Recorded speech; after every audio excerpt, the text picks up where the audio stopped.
palestra que vai entrar agora, a bate-papo, a fala será espetacular.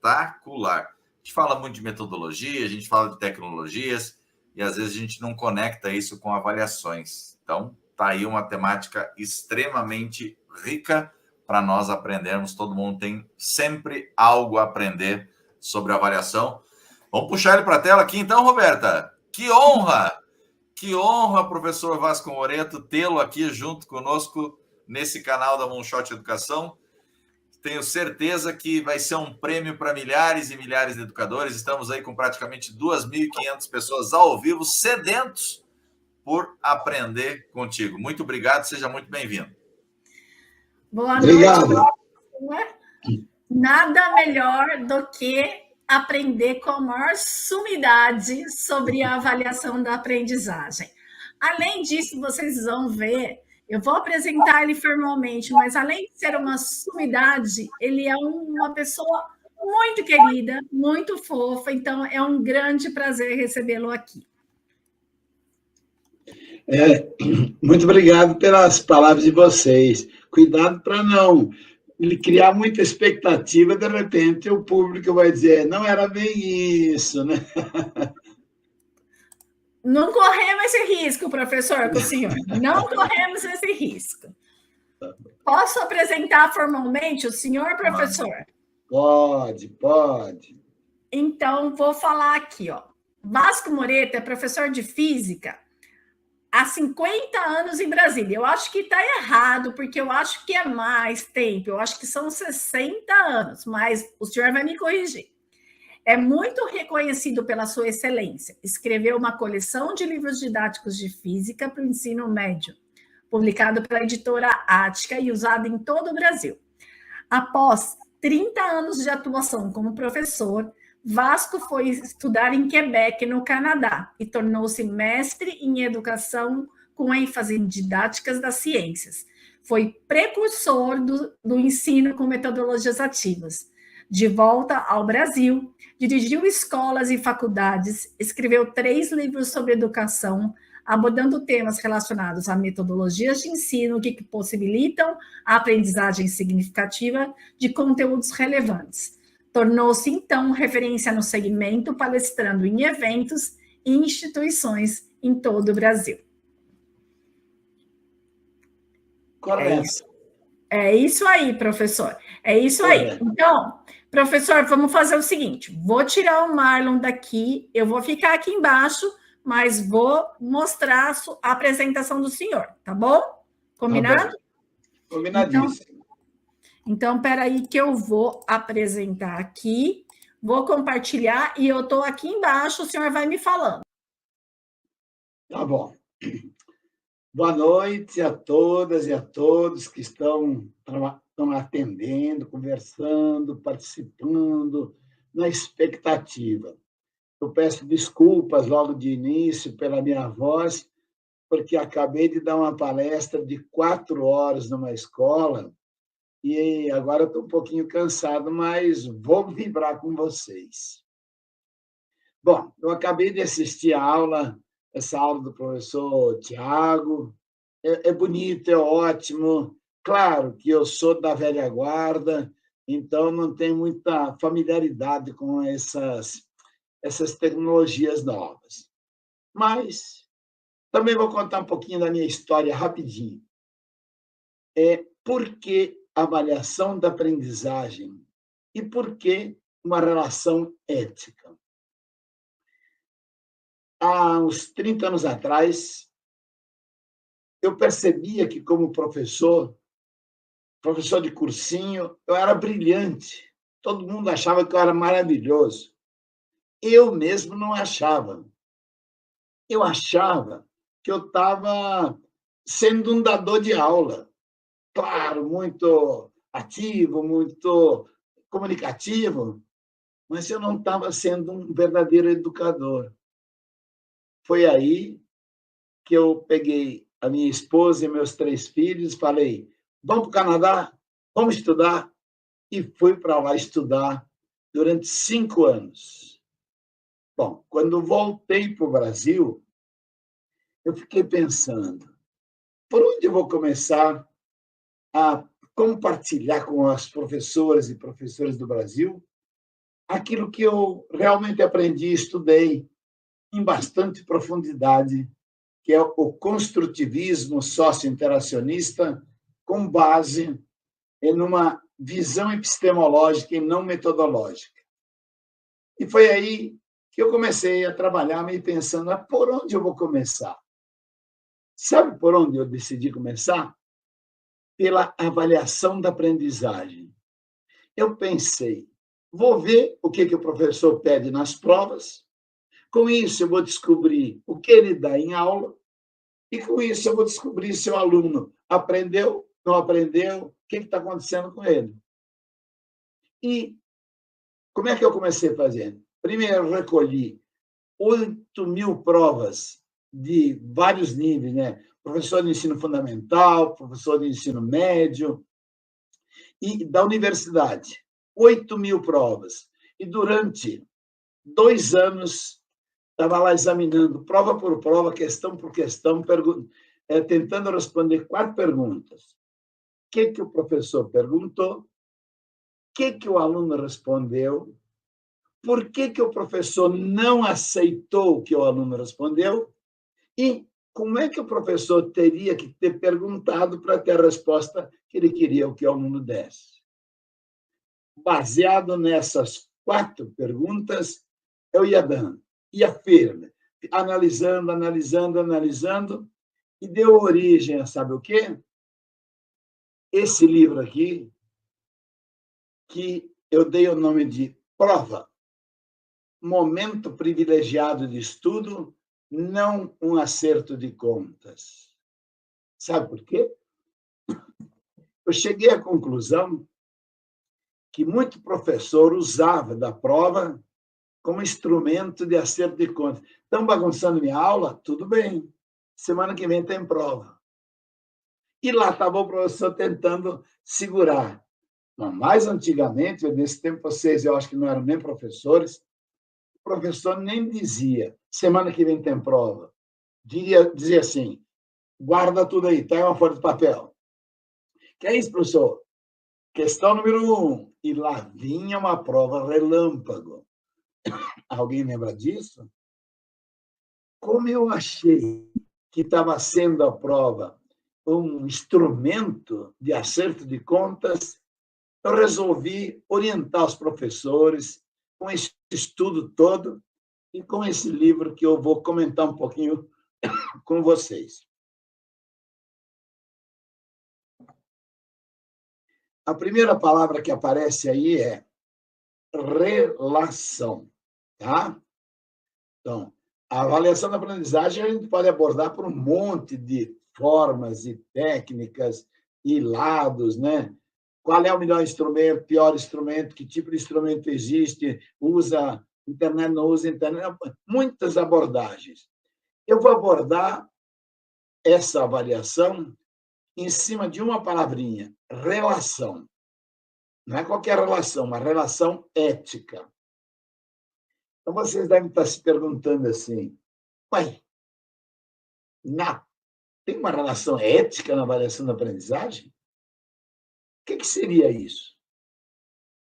Se quiserem saber, não saiam da tela e me acompanhem até o final, tá legal? Vamos até o final que vocês vão chegar a entender o porquê disso aí.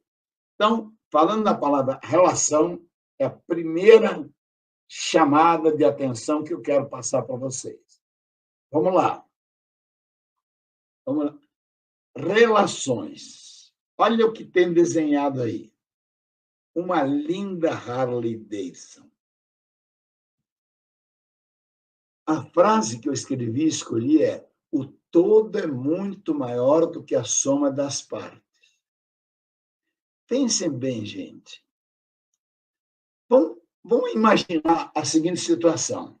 Vamos pegar essa moto e desmontar parafuso por parafuso, parte por parte, e ir colocando numa caixa, mas com cuidado de não perder nada, nem um parafusinho, nem nada. Aí vai colocando, vai colocando, vai colocando. Terminou? Terminou. O que tem na caixa agora? A moto? Não, agora você não tem a moto, não. Você tem apenas as peças da moto, não é não? Por quê? Porque a moto só é moto se tiver todas as partes e as relações estabelecidas entre as partes. Se o câmbio estiver relacionado com a roda, com o motor, e os motores relacionados, se não tiver essas relações todas, não tem moto. Tem apenas partes da moto. Estão entendendo a primeira palavra? Bom, é em cima disso que nós vamos trabalhar, porque eu vou perguntar para vocês que relações nós estabelecemos em sala de aula com os nossos alunos. Quem está na sala de aula? Nós, os alunos, a sociedade, e tem que estabelecer relações. Se não tiver essas relações, não adianta só ter conteúdo pronto para sair dizendo, falando. Não, é preciso ir mais longe. Entenderam a primeira palavra? Relação. Mas vamos aprofundar. De onde nasce a palavra relação? Tem duas palavras agora fundamentais: interação e relação. O que é interação? Vamos lá? Interação é uma ação entre partes. Pode ir tocando lá. Mais. Existe interação pais e filho, marido e esposa, empregado e empregador, treinador e jogador. Todos eles têm interação. Essas interações fazem nascer relações. O que é a relação? É interdependência. Dá um toque aí. Amigos têm uma relação de amizade. Namorados, relação de namoro. Pais e filhos, relações familiares. Empregado e empregador, relação de emprego. Pé e sapato, uma correspondência. Bem, minhas amigas e meus amigos, começamos a pensar, então eu tenho uma interação com os meus alunos, eu tenho uma interação com os pais dos meus alunos, eu tenho uma interação com os conhecimentos socialmente construídos, eu interajo. E essa interação vai conseguir produzir uma relação. A relação com os meus alunos. Se a minha interação com ele é de alguém que é mandão, alguém que é bravo, alguém que entra dizendo, vocês vão ver, eu pego vocês, olha na prova. Que tipo de relação vai nascer? Uma relação de raiva, uma relação de desprezo, uma relação em que o aluno vai ter raiva da própria disciplina que você dá. Eu vivenciei muito a seguinte situação. Um período aí, os meninos diziam assim, professor, a gente não está gostando da matemática, não. Estou com raiva da matemática agora. Eu falei, nossa, mas no ano passado você me dizia que adorava matemática. Como é que agora tu está com raiva de matemática? Mas no ano passado era a professora Gisele. Agora tem uma outra professora. Percebeu? A professora Gisele teve uma interação de empatia que estabeleceu uma relação de aceitação. E elas gostaram da Gisele e gostaram com isso também na matemática. Agora, provavelmente, tem uma outra professora cuja interação é diferente, não é de empatia. E com isso a matemática também dançou. Entenderam a primeira ideia que eu quero estabelecer com vocês? Professores, professoras, vamos analisar que tipo de interação nós fazemos com os nossos alunos na sala de aula. Que tipo de interação nós fazemos com os colegas Você é daquele tipo que entra de manhã na escola e aí um colega fala assim: bom dia, professora Luísa. Bom dia, coisa nenhuma. Vou ter que enfrentar aquele 6º ano hoje que ninguém aguenta. Você já entrou atrapalhado. Você já entrou fazendo uma interação de raiva, de estabelecer uma relação de repúdio. Ah, não gosto daquela turma, não vou aguentar, ainda bem que é só 2 aulas. Veja bem, nós, professores, precisamos começar a nos entender como profissionais da educação, que estabelecem interações de aceitação para estabelecer relações de aprendizagem.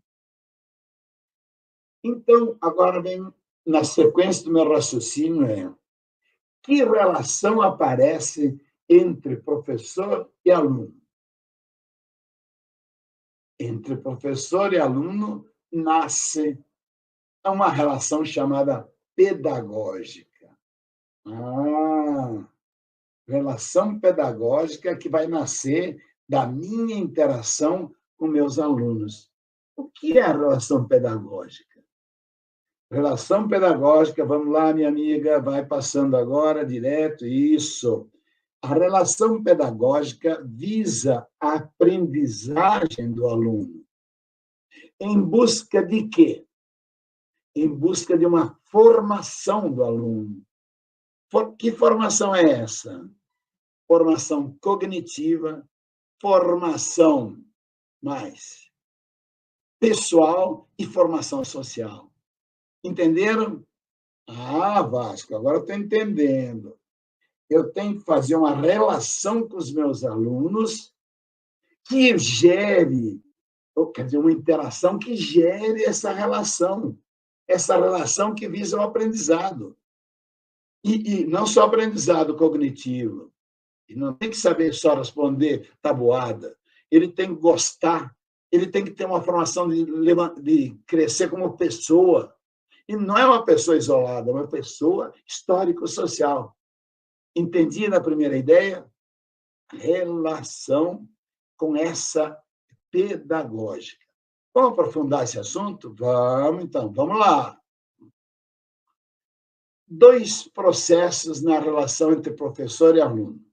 2 palavras-chave: aprender e ensinar. Coloque a outra também aí, Roberto. Roberto. Aprender, ensinar. Parece fácil, não é, professor? Professor, olha bem como é que eu conceituei aprender. Aprender é construir significados e sentidos. Leia bem aí o que está na tela. Aprender é construir significados e sentidos. Ensinar, olha bem, é oportunizar essa construção. Repararam bem, gente? Eu não disse ensinar é transmitir significados e sentidos. Não disse transmitir. Isso era a escola tradicional. A escola tradicional, o professor sabia, tinha estudado, sabia as coisas, e a função dele era transmitir aos alunos as informações, os conhecimentos que ele aprendeu. E o aluno, então, recebia para depois repetir na hora da prova. Olha, que mudança nós temos agora na educação. Agora, aprender é construir significados e sentidos. E ensinar é oportunizar, quer dizer, criar as condições. Um exemplo muito clássico de antigamente era esse. Não sei se alguém de vocês, como eu não vejo as pessoas que estão me seguindo aí, gente, eu não sei a idade de vocês, mas antigamente os professores ensinavam muito e para preparar as provas davam questionários. Alguém de vocês é do tempo dos questionários, né? E o aluno, então, tinha o questionário para preparar a prova, não era mesmo? E se no questionário tivesse essa frase, ou essa informação que eu me lembro que tinha antigamente, O professor pergunta, o que é uma ilha? E no questionário estava escrito, ilha é uma porção de terra cercada de água por todos os lados. E o professor perguntava na prova, o que é uma ilha? E o aluno respondia, porção de terra cercada de água por todos os lados. Claro, ele tinha decorado, porque a função dele era receber e decorar para responder na prova. Só que o professor devia fazer uma reflexão com o aluno, peraí, mas do lado de cima não tem água, nem do lado de baixo, como é que pode ser ilha cercada por todos os lados? Ilha não é a porção de terra cercada por todos os lados, isso é mentira. Porque o de cima e o de baixo não tem. Ô, Vasco, então como é que eu tenho que explicar para o meu aluno? Agora você vai fazer ele se tornar um pensador, e não apenas um acumulador de informações. Então, você diz para ele, olha, pensa bem, tem um relevo aqui debaixo, está tudo seco, um relevo. Aí o rio começa a subir, subir, subir. E no relevo tem um morrinho, tem um morro maior, tem um morro maior. Né? E lá no mar também, tem morro lá de baixo. Quando o rio sobe, uma parte desse relevo, dessa montanha, fica debaixo da água. Mas quando ele estava fora, ele se chamava uma ilha. Então, ilha era a porção do relevo que está fora da água. E se a água sobe e esconde, não é mais ilha, é relevo. Entendeu? Então, você pode dizer, entendi, Vasco. Então, ilha é a porção de terra, a porção do relevo, que emerge das águas do rio, do lago, do mar. Aí eu estou dando significado e sentido para o meu aluno. Mas eu, ultimamente, tenho dado muitas palestras e esse conceito de significado e sentido é muito confundido para as pessoas. O que será significado? O que será sentido? A gente pergunta assim, qual é o sentido da vida? Isso, segura aí, segura aí. Significado e sentido. Quem dá sentido ao texto é o contexto. Gravado isso? Quem dá sentido ao texto é o contexto. Então, veja, eu vou voltar um pouquinho atrás, dizendo o seguinte: significado é algo que é compartilhado por todos nós. Se eu disser cadeira, todos vocês sabem o que é uma cadeira? Claro, porque tem um significado para a palavra cadeira, que todos nós conhecemos e é compartilhado. Isso é significado. Se eu disser vela, você sabe o que é uma vela? Depende do contexto. Aí já você não tem segurança. Veja essa palavrinha, essa frase aqui, quem dá sentido ao texto é o contexto. Então, professores de português, professores dos pequenininhos, professor de todos os anos aí, contextualizem e peça para o aluno dizer qual o sentido daquela palavra dentro do contexto. Porque ela pode ter um significado genérico, mas tem um contexto onde ele muda de sentido. E é isso que você... Vamos dar um exemplo que vai ficar melhor? Olha aí. O texto é esse. E a vela era branquinha, branquinha, branquinha. Ó, esse é o texto. E aí, professoras e professores? Que pena que eu não vejo o rosto de vocês para saber o que vocês estão imaginando, pensando, franzindo a testa, não franzindo a testa, né? Bom, professor Vasco Moreto, você não está vendo, mas eu vou te falar um pouquinho do que eu estou puxando de comentários para a tela. Sensacional. Que pena que o senhor não está acompanhando, mas depois eu sugiro que você reassista a sua palestra. É só elogios, então tá assim, incrível os comentários, todo mundo elogiando demais a tua apresentação, viu? A Débora Ferreira aí dizendo, né? Momento ímpar, muito bom. Obrigado. E eu vou me empolgar mais um pouquinho agora, tá? Então, O texto é: e a vela era branquinha, branquinha, branquinha. Né? Qual é o contexto? O mar estava sereno. O barquinho deslizava nas águas tranquilas que refletiam o azul do céu. E a vela era branquinha, branquinha, branquinha. Agora você sabe de que vela eu estou falando, não é não? A palavra vela sozinha não tinha sentido. Agora tem sentido. É a vela do barco. Mas e se mudar o contexto? Será que a palavra vela muda de sentido? Olha o contexto. Era noite alta. Na capela, o defunto parecia dormir tranquilo entre flores e velas. Uma delas, trêmula, iluminava a câmara mortuária. E a vela era branquinha, branquinha, branquinha. Ah, agora é outra vela. Agora a palavra vela tem outro sentido que a vela lá da câmara mortuária.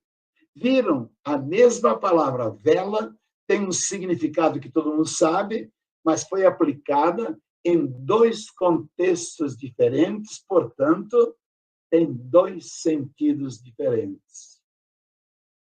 É isso, professores. É isso que nós temos que explorar com os nossos alunos. A toda hora, dizer para ele: ó, que sentido você dá para isso aqui? O que essa palavra significa para você? Diga um outro contexto. E a gente, contextualizando, nós vamos construindo conhecimento com eles. E essa palavra, contextualizar, dar sentido, aparece muito, muito, muito, sabe onde? Na avaliação da aprendizagem. É agora que nós vamos entrar nessa ideia da avaliação. É através da relação que se estabelece entre aluno e professor, essa relação ética se faz através da linguagem. E o fundamento de toda a linguagem, a gente acabou de ver nesses exemplos que eu dei. Nenhuma palavra tem sentido em si mesmo. Quem lhe dá o sentido é o contexto no qual é utilizado. Tomar uma vinha para aguentar firme. Pensem nisso aí. Nenhuma palavra tem sentido em si mesmo. É o contexto que dá o sentido. Então, vamos continuar nessa nossa relação da avaliação da aprendizagem. Vamos em frente. Vamos em frente, galera. Portanto, a linguagem é que liga os contextos. Contexto de quem e quem? Contexto, professor e aluno, não é não? O professor tem no seu contexto objetos do conhecimento que ele construiu. Ele estudou português, matemática, história, ele estudou. Então, ele tem um monte de objetos do conhecimento. O aluno ainda não tem. Então, ele vem para a escola para ter os objetos de conhecimento que o professor vai dar. E quem que une os dois? A linguagem. Por isso que a linguagem é o elemento fundamental. Quem estudou BNCC, quem vê a nova apresentação, que diz assim,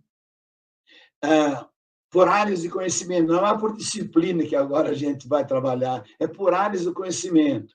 Diz assim, matemática e suas linguagens, ciências do humano e suas linguagens, ciência da natureza e suas linguagens. Sempre a orientação é e suas linguagens. Portanto, vocês estão percebendo, pela conversa que eu estou tendo de vocês, a importância de a gente ter uma interação com os nossos alunos que é feita através da linguagem, para que eles construam uma relação de empatia, de recepção, de motivação para aquilo que a gente está dando para ele. Eu, quando entrava na aula, eu era muito esculhambador quando eu era mais jovem. Hoje, com 81 anos, eu sou mais devagarinho um pouco, mas quando eu tinha 25, 30 anos, eu entrava pulando na sala e dizia assim, ei, gente, vamos lá, a física é maravilhosa, a física é linda. E os alunos me olhavam e diziam assim, é linda para você que gosta, né? Mas para nós, não. Mas eu fazia. Teve muitos alunos que me disseram, fui fazer física na universidade por causa das suas aulas. Olha que relação, que interação eu tive com eles que gerou essa relação de empatia pela física, que foram fazer física. Vamos falar mais dessa linguagem, então? Vamos lá.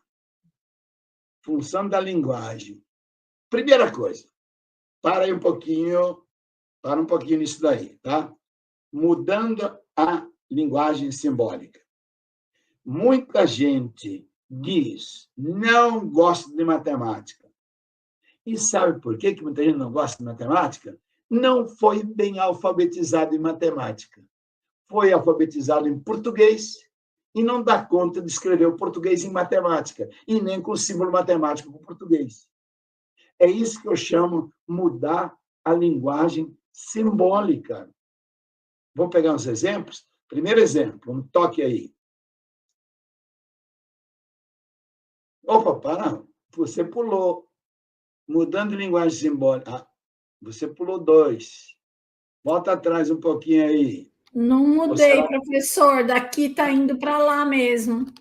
Ai, que pena. Mas tudo bem, não tem problema não. Vamos nessa mesmo.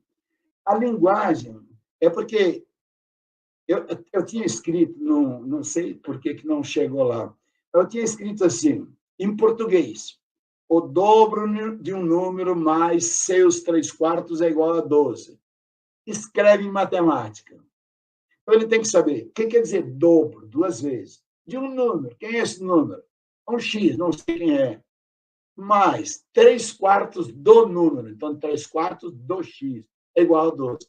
Eu tenho que escrever em matemática isso. Senão, eu não resolvo a equação. Então, essa mudança de linguagem é fundamental. Nesses estudos que eu fiz, dessas 8.000 provas, para escrever esse livro, se alguém depois puder comprar esse livro, prova, eu botei umas 200 questões em que, igual a essa que vem aqui agora, eu boto a questão, boto o que o aluno respondeu, a questão é, como é a organização das abelhas da colmeia? Perguntou o professor. A palavra de comando é, como é? O que o aluno respondeu? É joia. Outro respondeu, é maravilhosa. Outro respondeu, é muito legal. E aí, gente, essas respostas cabem na pergunta? Claro. Como é? É joia. É isso que eles falam o dia todo. É maravilhosa, é muito legal. Mas era isso que a professora queria? Não. Ela queria aquilo que ela tinha ensinado. Então, professora, por que você não perguntou diferente? Entenderam o meu trabalho? Qual é a pergunta diferente? Vamos lá. Outra forma de perguntar. Vai. Vimos em nossas aulas de ciências como é maravilhosa a organização das abelhas numa colmeia, pois cada grupo de elementos da colmeia tem uma função específica para que o todo funcione em harmonia. Ei, gente, até aí, sabe o que se chama? Contexto. Eu estou contextualizando para o meu aluno agora. Agora eu posso perguntar, partindo dessa ideia,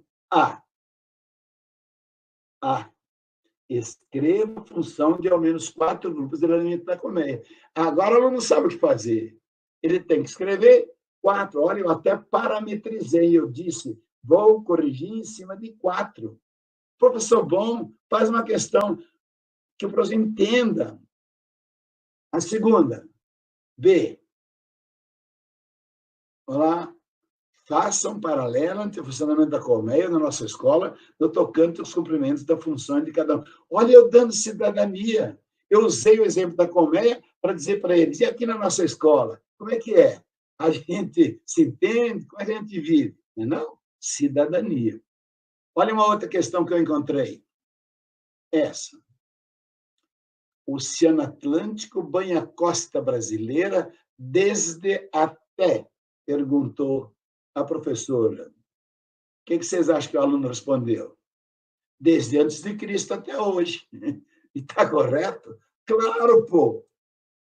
Ah, mas não era isso que eu queria. Ah, então o que você queria, professor, que ele respondesse? Pergunte diferente. Olha a importância da linguagem. Ô, Alcione, eu vou te dar mais aula, sim, pode deixar. Outra forma de perguntar. Qual é a outra forma? É assim. Às vezes eu não sei o que estou falando. Isso. A costa brasileira é, banhada no Oceano Atlântico, indo desde o estado do até o estado do. Ah! Agora ele sabe. Estado em letra maiúscula significa o estado do Brasil. Então, é desde o Rio Grande do Sul até o Amapá. Ah, mas e a primeira resposta? Tem que dar o ponto que eu perguntei mal. Professor, treine sua linguagem para ser claro e preciso com seus alunos. Muito bem. Isis Ferreira, que bom, obrigado pelo apoio. Cuidado com a linguagem, gente. Vocês estão percebendo que eu estou fazendo uma intervenção, porque eu estou lendo aqui Nelly Silva, Tanaka. Obrigado, professor. Eu estou lendo os comentários de vocês. Isso me estimula, né? Me estimula. Quais são os 3 poderes da República e qual a sua obrigação? Perguntou a professora. O que a aluna respondeu? Poder legislativo, executivo e judiciário. E minha obrigação é estudar os 3. Ah, a professora disse qual a sua obrigação, ele interpretou sua como dele. A minha obrigação é estudar os 3. Olha, tem que dar o ponto para o aluno? Tem que dar o ponto para o aluno, porque você perguntou mal. E como é que você deveria ter perguntado? Quais são os 3 poderes da República? Explique qual a obrigação fundamental de cada um deles. Entenderam a mudança? Agora sim. Vamos adiante?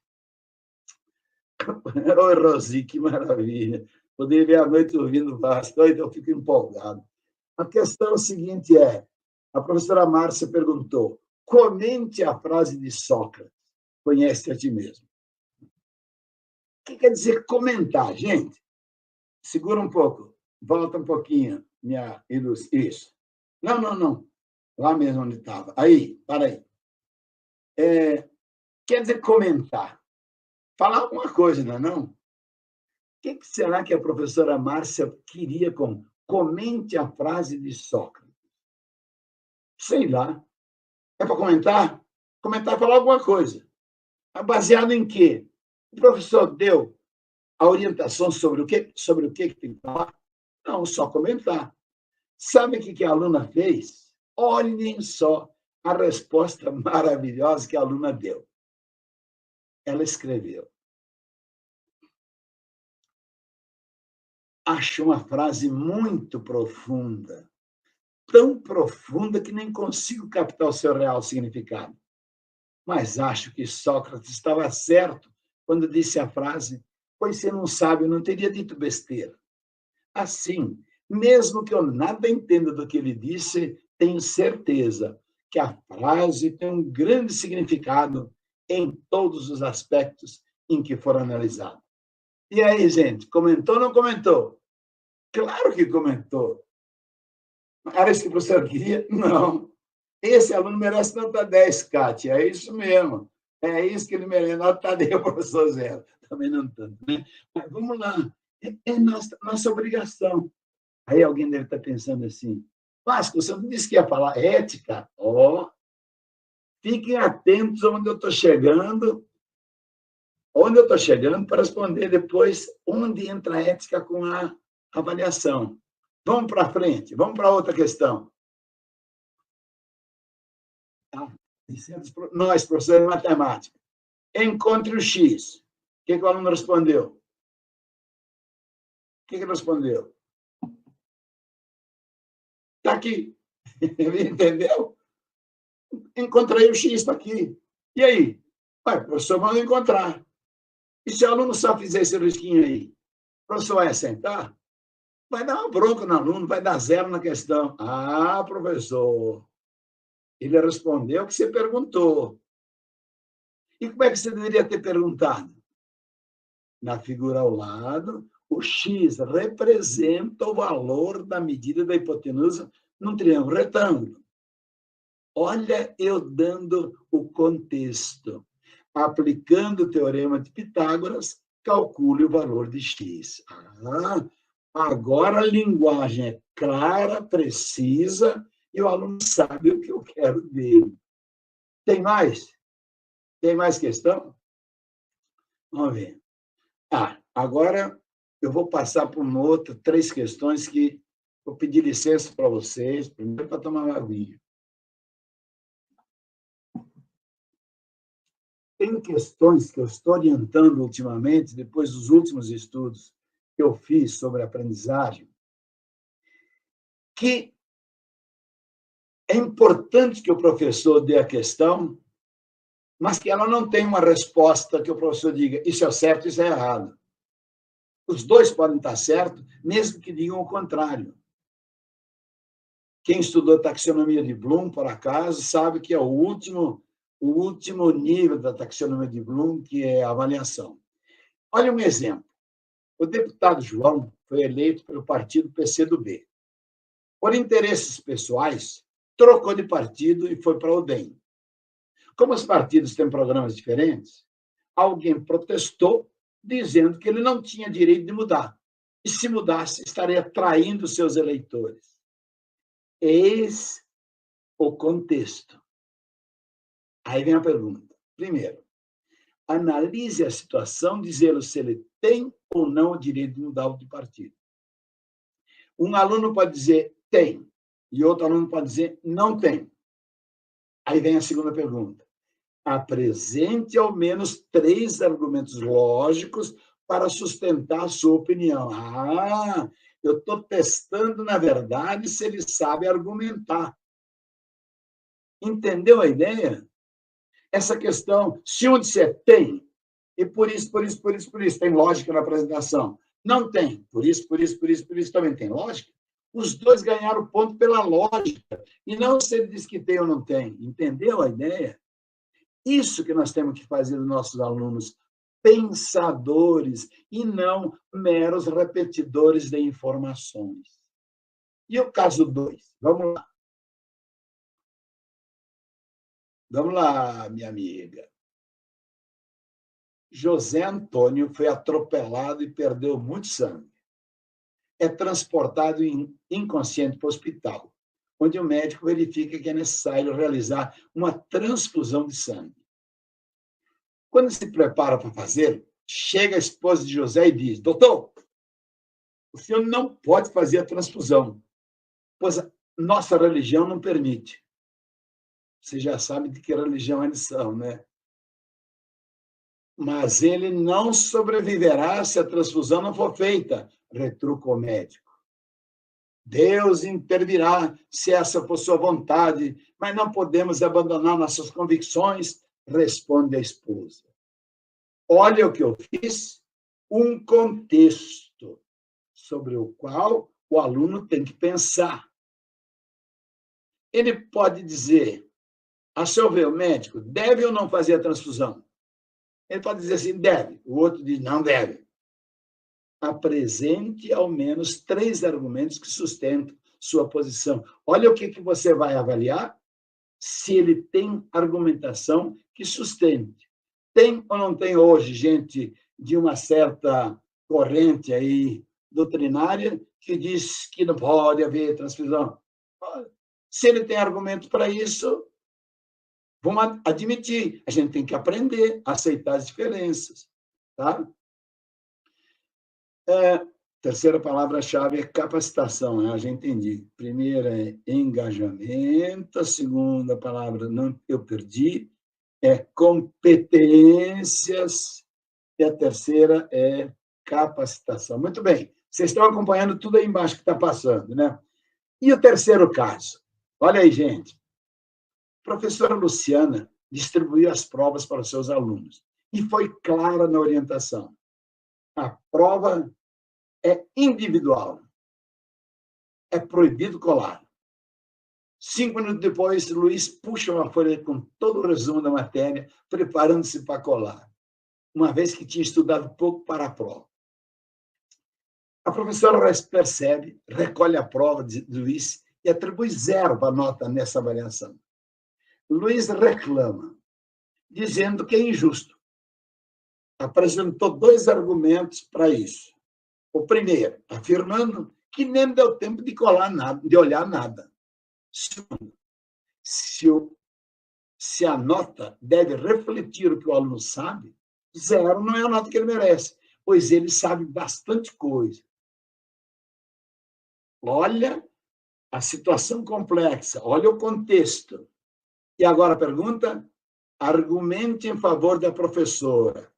Ela fez certo? Fez errado? O que ela faz? Deixa colar ou simplesmente pega a cola e deixa ele continuar? Argumente em favor do Luiz. Ué, ele não deu tempo, mas ele sabe muita coisa. Então, vocês sabem? Vamos fazer uma outra prova, fazer uma prova oral, respondam. Que atitude? Argumente. Vocês notaram que os 3 casos que eu coloquei são só, não para testar conteúdo cognitivo, uma capacidade do nosso aluno ser um pensador. E agora? Vamos adiante? Vamos, está chegando no final. Opa! Fundamentos éticos da avaliação. Chegamos no final, gente. O que é que nós queríamos? Qual era o título da nossa palestra? O título era Avaliação da aprendizagem, uma relação ética. Então, nós temos que saber isso mesmo, avaliação da aprendizagem, uma relação ética. Então, nós temos que saber o que é ética, porque até agora nós falamos da avaliação, não foi? Agora vamos ver o componente ético para ver como é que a gente liga. Quando fala em ética, a gente sempre fala em moral junto, não é não? Ética, isso é antiético, isso é imoral. Mas, peraí, tem diferença.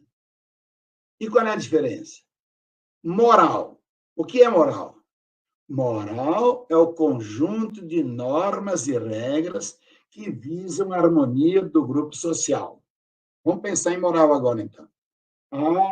Moral é norma e regra. Então, moral não é pessoal. Moral é do grupo. O grupo estabelece normas e regras. E quem seguir pela moral, cumpre normas e regras. E se não cumprir, automaticamente ele tem uma punição. Opa! Então você já associou moral com normas e regras e punições para quem descumpre. Quando, às vezes, o pessoal está brincando assim, está uma esculhambação no grupo, e o pessoal fala assim, gente, peraí, vamos moralizar esse negócio. O que quer dizer moralizar esse negócio? Estabelecer normas e regras de comportamento. O que faz o prefeito da cidade? O que faz o governo? Dizer assim, nossa, o pessoal está andando pela cidade numa velocidade enorme, criando problemas, criando acidentes. Então, vamos estabelecer normas. Nesta via, não pode passar mais do que 60. 60 km por hora é o máximo da velocidade.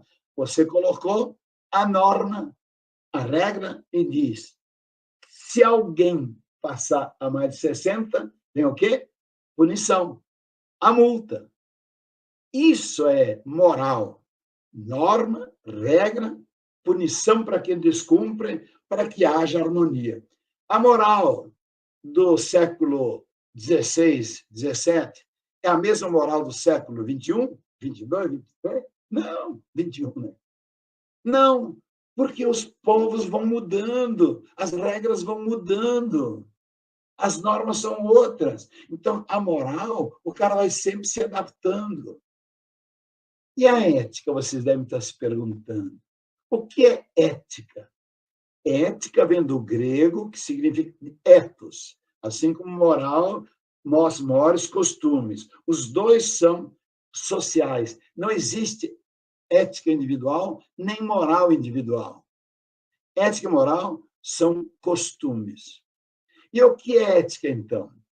Conjunto de princípios e valores presentes, faltam esse aí, gente, nas relações humanas.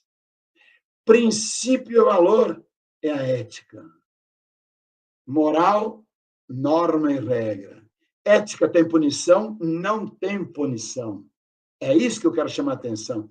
A gente cumpre ética por princípio, por valor.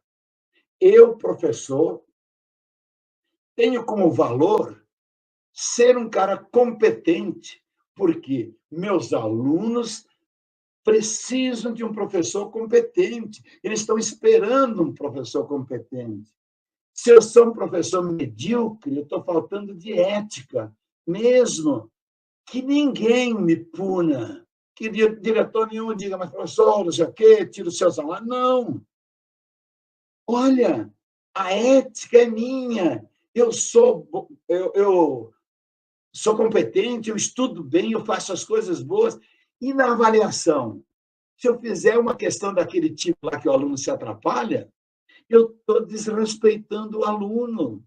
Isso é falta de ética. Algum diretor, coordenador, vai me punir porque eu fiz uma questão mal feita? Não. Quem vai sofrer? O aluno.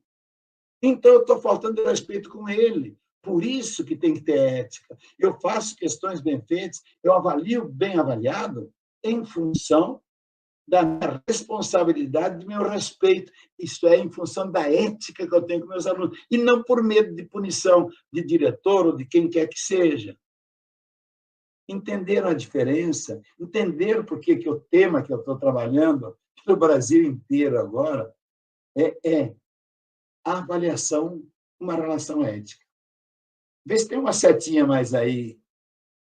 Tem uma setinha? A pergunta é: a moral nasce da ética ou a ética que nasce da moral? Essa é uma pergunta importante. Enquanto eu tomo água, vocês pensam: é a moral que nasce da ética ou a ética que nasce da moral? Ora, Neuza Braga, o prazer de participar dessa aula. Muito bem. Selmita Esteves. Muito bem. Obrigado, gente. Vocês estão me estimulando bastante. Agora, Solange, também. Obrigado. A moral nasce da ética. Por quê? A ética é um conjunto de princípios. Tem os princípios aqui: o respeito, a liberdade, uma série de princípios na comunidade. De repente, alguns desses princípios estão sendo desses valores estão sendo desrespeitados. Quando a ética não dá conta de administrar as relações humanas numa comunidade, entra o quê? A moral, a norma, a regra e a punição para quem descumpre. Entenderam bem? Imaginem uma sociedade em que todos se comportassem em nome da ética. Ninguém tinha medo de punição. Não era aquele cara que está andando na via, ele sabe que a velocidade da via é 60 por hora, ele está 70, 80, 90, e diz, não tem pardal. Aí, de repente, aparece o pardal lá. Aí ele freia. Ele reduz para 60. Depois passou. Ele diminuiu a velocidade por ética ou por moral? Apenas por moral, por medo da multa, por medo da punição. Ele devia se comportar pela ética, dizendo assim, se disseram que essa é a velocidade mínima, é porque é perigoso eu andar mais do que isso. Então, vamos respeitar. As pessoas estão andando na rua e vê uma latinha de cerveja jogada na rua. Aí, o cara diz, não fui eu que joguei. E vai para frente. Outro diz, espera aí, latinha na rua está sujando minha cidade. Pega a latinha e bota numa próxima lata de lixo. Cara, ninguém te viu, você é um bobalhão, ninguém te viu, ninguém te elogia. Não precisa. A ética é você com você mesmo. Você quer o bem para a sua comunidade. É por isso que você juntou a latinha e botou no lixo, para que a sua cidade fosse limpa. Você não tem medo de punição, porque ninguém te dá punição. Nem tem necessidade de elogio, porque você não quer elogio, você quer uma comunidade na qual você viva bem. E aí, então, eu encerro com Antiga, moral e cívica, isso mesmo. Aí, o último slide. Vamos ver como é que vem o último slide? Acho que entenderam ética e moral, né? A questão fundamental da ética é essa. Esse é o penúltimo. Quais as consequências das minhas ações? Aí, isso. Se a consequência é boa, meu comportamento é ético. Se a consequência é ruim, meu comportamento é antiético. Então, sempre pergunte, qual é a consequência? Preparei bem minha aula, qual é a consequência? Oba, dou uma boa aula. Oba, meu aluno cresce. Ética, a minha ação de preparar bem minha aula. Não, gente, eu estou cansado, não sei o quê. Não, hoje eu vou mandar os alunos pegar e fazer uma lista de exercícios lá, enquanto eu fico descansando um pouquinho. Opa, olha a consequência. Você tinha que ter dado a sua aula. Mesmo cansado, você tinha que se superar por uma questão de ética. O diretor não vai te punir, nem elogiar, nem nada. Você é que sabe o que você tem que fazer. Ai, gente, é uma ilusão que eu tenho, mas de uma sociedade que se guia pela ética. É uma sociedade que se guia pela ética e não pela moral. E aí? E aí eu dou o último slide para vocês pensarem. A ética é o pano de fundo do dia a dia de um professor competente, não é não? É o dia a dia dele. Ele tem que pensar na ética. Então, 4 ideias. Primeira, vamos lá. Por ética, desenvolvemos nossa competência no ensinar e no avaliar. É pela ética que eu desenvolvo competência. E ser competente não é uma obrigação moral. Ninguém vai me punir. É uma competência, é uma relação ética, é uma obrigação ética de eu ser competente. Então, estude, professor. Não diga coisa que você não sabe. Estude. Mas eu já estudei bastante, mas não tenho muita habilidade. Vai treinar habilidade. Mas a minha linguagem é difícil. Vai treinar linguagem por um motivo ético. A segunda, por ética, focamos no essencial e passamos pelo que é secundário.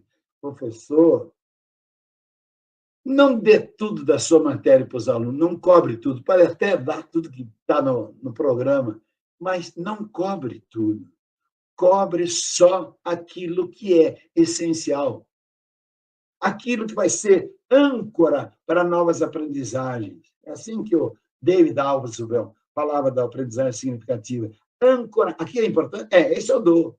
O restante eu digo para eles onde está, ele vai consultar o Google na hora que precisar, entendeu? Na hora das provas, não dê questões idiotas, não dê questões que você sabe que esse aluno nunca mais vai precisar dessa informação. Pule. Eu dei em aula. Não cobre na prova por uma questão de ética. Entendeu? Se você deu 5 pontos fundamentais naquela quinzena, naquele mês, você disse para os alunos, desses 5 pontos que eu dei para vocês, 3 são relevantes. Esses outros 2, você um dia que precisar, vai consultar o Google. Só dá prova sobre esses 3. Faça com que ele realmente estude aquilo e diga exatamente o que você vai pedir para ele. Por ética, é a terceira ideia. Vamos lá? Por ética, educamos para o pertencimento a uma comunidade cooperativa e não apenas a uma coletividade de interesses. Essas 2 palavras, por favor, professores, se eu estivesse na presença de vocês, eu ia dizer assim, copia essa frase aí porque vai cair na prova. Brincadeira, não é isso que o professor todo diz. Eu não estou vendo a reação de vocês, mas eu imagino, pelo que vocês estão escrevendo aqui na tela, que vocês devem estar vibrando também junto comigo nessa coisa toda, né? Marion, Luciane, olha, aula maravilhosa. Ixi, Maria. O que é uma comunidade cooperativa? É uma comunidade em que todo mundo pensa junto. Um pensa no outro e o outro pensa no outro, cada um pensa em cima, pensa nos outros. Isso é uma comunidade. Qual é o contrário da comunidade? Uma coletividade de interesses. Não, aqui todo mundo está interessado, é uma coletividade, tem elementos comuns, mas cada um pensa em si, cada um quer defender o seu lado. Se é no ensino médio, o professor de física diz, não, eu vou defender minha física. Outro professor de química, não, eu vou defender minha disciplina. Gente, nós temos que ser a escola tem que ser uma comunidade cooperativa. Se tem um professor que está indo com problemas, coisas assim, ajude, encoste nele e dê uma palavrinha de conforto, de empatia, e não aquele que vai na sala dos professores. Vocês viram o que a professora fez? Você viram o que ela está fazendo lá? Todo mundo já está falando. Gente, não vai fofocar com os outros. Diga, porque você é uma comunidade que coopera, que quer o bem de todos e de cada um. E, por fim, para encerrar, eu diria o seguinte, por ética, nossa avaliação é um momento privilegiado de aprendizagem, não um acerto de contas. Entenderam agora o título do meu livro? Gente, vocês foram maravilhosas e maravilhosos nas avaliações que vocês estão fazendo aí. Eu realmente me empolguei, estava cansado por ter falado 4 horas com outros professores, nem eu falei aqui, estourei o tempo, mas estou muito feliz de ter, aos meus 81 anos de idade, 63 de magistério, ainda em condições de compartilhar com professores novos que têm uma carreira pela frente. Obrigado. Professor. Professor. Sabe o que eu vou fazer aqui, ó? Eu vou levantar de pé para aplaudir de pé, ó. Parabéns, viu? Impressionante. Que alegria poder te ouvir, professor Vasco Moreto. Emocionante a sua fala, a leveza com que você traz o conteúdo. É realmente impressionante. O pessoal está pedindo, cadê o livro? Qual é o nome do livro? Mostra isso, por favor. Esse, prova. Momento privilegiado de estudo, não acerto de contas. Eu já mandei o link da Amazon aí para vocês comprarem. Todo mundo comprando hoje o livro do professor Vasco. Eu mandei o link da Amazon. Eu até vou fazer o seguinte, eu vou puxar uma outra aqui, ó, a Érica, que está já aqui, ó, mostrando o livro dela aqui, ó. Eita, foi a orientação da Roberta. Quando falou, eu falei, esse assunto é muito importante para quem dá aula, para quem está vivendo no mundo. Não é nem aula só, né? Então, fui lá comprar, já está até uns negocinhos rabiscados aqui em cima, folhinhas. Obrigada, viu? Olha que maravilha. Lindo conhecer você aqui ao vivo. Eu digo ao vivo porque a gente está acostumando já a olhar na telinha e falar, está ao vivo, né? Bacana, e uma aula belíssima. Sim. Belíssima, muito, muito fácil de entender. Menos é mais, né? É bem isso. E o que eu vou chamar você de você, porque eu estou com 70 anos, nós estamos muito pertinho um do outro. Nós estamos pertinho. Mas é muito o que o Marlon estava falando ontem também, anteontem, que falou assim, não dá tudo para o aluno, deixa ele estimular, né? E a gente estimula as pessoas a procurar mais, o conhecer, porque o mundo está pedindo isso da gente hoje, né? Antigamente era decorar, sim, você tinha que escrever letra por letra. Hoje, a gente tem que sair fazendo acontecer, né? Então, que lindo. Parabéns também. Também fiquei de pé, viu? Obrigado. Valeu. Professor maravilhoso, assim, super honrada. O chat, assim, dá para alimentar mais muitos e muitos anos de vida da sabedoria do senhor, da bondade do senhor, da empatia do senhor, que traz um assunto tão importante de uma maneira tão relevante, de uma maneira tão leve, tão gostosa. Eu já falei para o senhor outras vezes que a gente esteve juntos, que dá para passar noites e noites, dias e dias, ouvindo o senhor falar. Então, assim, minha gratidão pessoal também, muito obrigada de ter aceito o convite, e foi realmente uma honra. Só para o senhor ter uma ideia, nós tivemos quase 2.500 pessoas ao vivo ao mesmo tempo, e esse número vai chegar a 15 mil, 20 mil, com certeza. E então, assim, é um presente que está dando para os educadores do Brasil inteiro. Muito obrigada, professora. E eu diria, como mensagem final, inspirada na Érica aí, uma coisa importante para nós professores, importante é a humildade intelectual. Você sabe muita coisa, mas tem que saber muito mais. Você tem que buscar.